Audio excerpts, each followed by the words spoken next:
ഇന്ന് എല്ലാവരും ഒറ്റ ശ്വാസത്തിൽ പറയുന്ന ഒരു കാര്യമാണ് യുവജനങ്ങളെ കുറിച്ച്. അഭ്യസ്തവിദ്യരായ ആൺകുട്ടിയാകട്ടെ പെൺകുട്ടിയാകട്ടെ എല്ലാവരും യൂറോപ്യൻ രാജ്യങ്ങളിലേക്ക് ചേക്കേറുന്നു. ഇവിടെ തൊഴിൽ സാധ്യതകളോ വരുമാന മാർഗങ്ങളോ ഇല്ല. മാത്രമല്ല ഓരോ ദിവസവും പുറത്തു വരുന്ന വാർത്തകൾ വളരെ വേദനിപ്പിക്കുന്നതുമാണ്.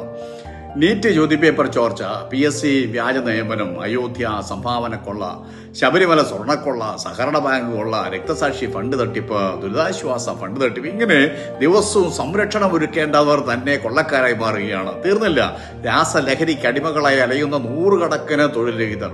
ഇവിടെ പ്രയോജനപ്പെടുന്ന ഒരു കഥ ഞാൻ പറയാം. ഒരു ഗ്രാമത്തിൽ ഏറെ വിശ്വാസ്യത നേടിയ ഒരു കാവൽക്കാരനുണ്ടായിരുന്നു. ഗ്രാമവാസികൾ മനസമാധാനത്തോടെ ഉറങ്ങിയിരുന്നത് തന്നെ ആ കാവൽക്കാരന്റെ ജാഗ്രതയിൽ അവർക്കുണ്ടായിരുന്ന വിശ്വാസം കൊണ്ട് മാത്രമായിരുന്നു. അവൻ കാവൽ ഉള്ളിടത്ത് കള്ളന് കടക്കാൻ കഴിയില്ല എന്ന് ഗ്രാമവാസികൾ പറയാറുണ്ടായിരുന്നു. ഒരു ദിവസം അത്യന്തം വേദനാജനകമായ ഒരു വാർത്ത പരന്നു. ഗ്രാമത്തിൽ നടന്ന ചില മോഷണങ്ങൾക്ക് പിന്നിൽ മറ്റാരുമല്ല ആ കാവൽക്കാരനാണെന്ന് തെളിഞ്ഞു. ആദ്യം ആരും വിശ്വസിച്ചില്ല. എന്നാൽ തെളിവുകൾ പുറത്തു വന്നതോടെ ഗ്രാമം മുഴുവനും നടുങ്ങി. അന്നു മുതൽ ജനങ്ങൾ കാവൽക്കാരനെ മാത്രമല്ല ആ സംവിധാനത്തെ മുഴുവൻ വെറുത്തു. രാത്രികളിൽ കാവൽ ശബ്ദം കേട്ടാലും ഗ്രാമവാസികൾ വാതിൽ തുറക്കാൻ അടിമടിച്ചു.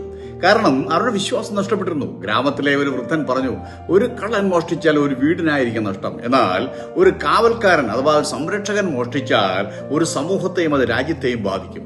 ഇത് കേട്ട പുതിയ ഭരണാധികാരി ഒരു നിർണായക തീരുമാനമെടുത്തു. കുറ്റക്കാരനെ മാതൃകാപരമായി ശിക്ഷിച്ചു. മോഷ്ടിക്കപ്പെട്ട വസ്തുക്കൾ കണ്ടുകെട്ടി തിരികെ എത്തിച്ചു.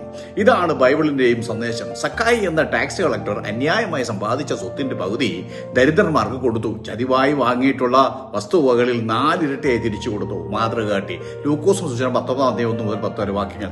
പശ്ചാത്തപിക്കുകയും തിരുത്തുകയും വേണം. നീതി വെള്ളം പോലെയും നീതിമാന്മാർ ഒഴുകുന്ന അരുവ് പോലെയും കവിഞ്ഞൊഴുകട്ടെ. ആമോസ് 5:24 വാക്യം.